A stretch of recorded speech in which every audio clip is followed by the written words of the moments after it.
you to announce to us that Dr. Kizza Besigye, former, because he was in the Constituent Assembly with former minister and all these different things, then you tell us to stand up, observe a moment of silence, to pay tribute to him.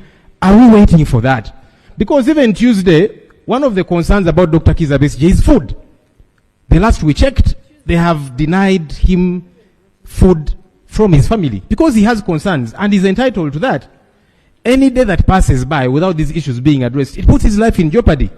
Are we waiting for that very critical time when tables have turned and then we are here saying all manner of things, rest in peace? Right, Honorable Speaker, we have let down too many people. Let's not let down Dr. Kizza Besigye as well.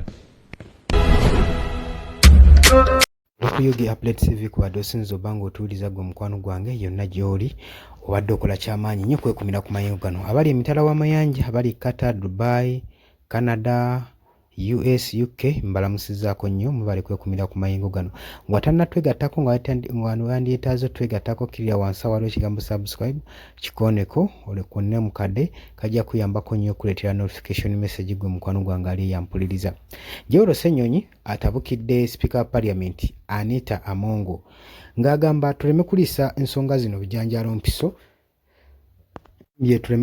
bijanjaalo mpiso tulabye ababaka bangi abantu baffe bangi abaagalwa baffe bangi batuvudde ku maaso mu ngeri y'okusaaga olw'ensonga nti n'ensonga zino tuzikwasizza oba tuzirizisizza bijanjaalo mpiso olw'ensonga nti abantu bangi abagenze ne batrayingibwa mu kooti z'amagye naye nga Parliament esobola okukomekereza ekyo ng'etunula bangi obulamu bwabwe ne bugenda okugeza ng'omubaka Sseggirinya era bw'atyo yawozesebwa mu kooti y'amagye n'atuuka ekiseera n'obulamu bwe okusaanawo naye nga Parliament ekulirwa chairman waayo Speaker Anita Amongo atavuddeyo okuwakanya kikolwa kino kigenda mu maaso newankubadde Supreme Court yavuddeyo neewa amateeka n'okukugira military court obulwa trying aba civilian mu military court Dr. Kizza Besigye adda akyagenda maaso n'okutwayingibwa mu military court